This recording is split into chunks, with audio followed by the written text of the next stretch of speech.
Like comment করতে হবে না, কথাগুলো শুনে যাও। শূন্য পকেটে যেমন বাস্তব পরিজন চেনায়, তেমনি আঘাত আমাদের মানুষ হতে শেখায়। পরিস্থিতি আর সময় যত জটিল হবে, ততই তুমি মানুষ চিনতে শিখবে।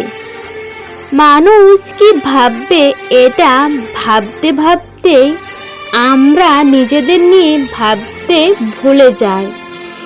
কারোর সাথে কথা বলতে চাওয়ার প্রচণ্ড ইচ্ছা থাকা সত্ত্বেও যদি তার সাথে কথা বললে সে বিরক্ত হয়, তবে তাকে বিরক্ত না করাই ভালো।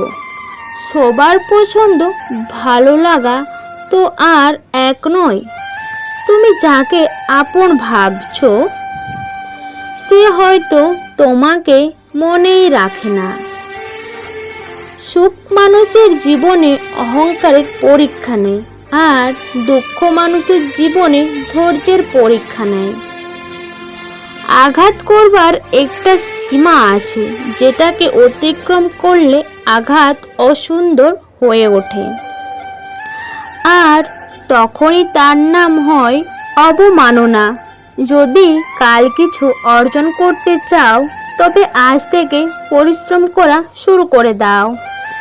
পেয়ে হারানোর থেকে একেবারে না পাওয়াটাই ভালো। সম্পত্তি দেখে প্রেম আর সৌন্দর্য দেখে ভালোবাসা কখনো চিরস্থায়ী হয় না। যা নিজের ধর্মে বিশ্বাস আছে, সে নিজের ধর্মকে চিনেছে।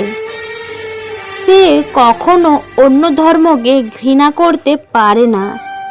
যেখানে মনের মিল থাকে না, সেখানে কাগজ কলমের বন্ধনটা লোক দেখানো ছাড়া আর কিছুই না। শুধু ভালোবেসে সম্পর্ক টেকে না, মানিয়ে নেওয়ার ক্ষমতাটা থাকা দরকার। কেননা পৃথিবীতে কেউ নিখুঁত নয়। দূর থেকে মানুষ চেনা সহজ, কিন্তু ভিতর থেকে চেনা খুবই কঠিন। শতলোকের শতবার বিপদে পড়লে আবার উঠে আসে, কিন্তু অসৎ লোক একবার বিপদে পড়লে একেবারে ধ্বংস হয়ে যায়। কেউ পাওয়ার জন্য কাঁদে, আবার কেউ পেয়ে অবহেলা করে। মানুষ দুটো ক্ষেত্রে বড় অসহায়। দুঃখকে বিক্রি করতে পারে না, আর সুখকে কিনতে পারে না। নিজের কষ্টের কথা কাউকে ভুলেও বলতে যাবে না। মনে রাখবে, মলম সবার ঘরে থাকে না, কিন্তু লবণ সবার ঘরেই থাকে। সব আঘাতের প্রতিশোধ নিতে নেই। কিছু আঘাতের বিচার হাসি মুখে উপরওয়ালার কাছে ছেড়ে দিতে হয়।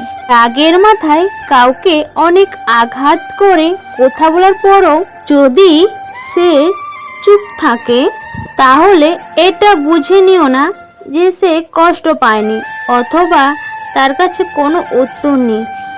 সম্পর্কটাকে বরং সে বাঁচিয়ে রাখতে চায়, এই জন্য সব কিছু মেনে নিয়ে চুপ থাকে। কেউ চায় না কাউকে ভুলতে, কিন্তু সময় ভুলিয়ে দেয়। কেউ চায় না কাউকে হারাতে, কিন্তু ভাগ্য ছিনিয়ে নেয়। তোমার জন্য যেটা বরাদ্দ আছে, একটু দেরি হলেও সেটা তুমি পাবে। অত্যাচারী ব্যক্তি চিরকাল বেঁচে থাকে না, কিন্তু তার উপর মানুষের অভিশাপ চিরকাল বিদ্যমান থাকে। প্রকৃত শত্রু হলো তোমার কষ্টগুলো একমাত্র তুমিই বুঝবে, অন্য কেউ বুঝবে না, সে যতই তোমার আপন হোক। বন্ধুরা, আমি সুচিত্রা। তো আজকের এই ভিডিওটা যারা শেষ পর্যন্ত শুনেছো, তাদের অবশ্যই ভিডিওটা ভালো লেগেছে।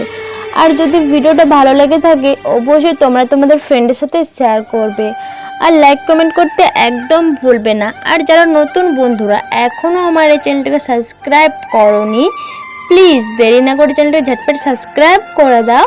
সবাই ভালো থাকো, সুস্থ থাকো। তোমাদের সবাইকে অনেক অনেক ভালোবাসা। Love you my YouTube family. Tata, bye by.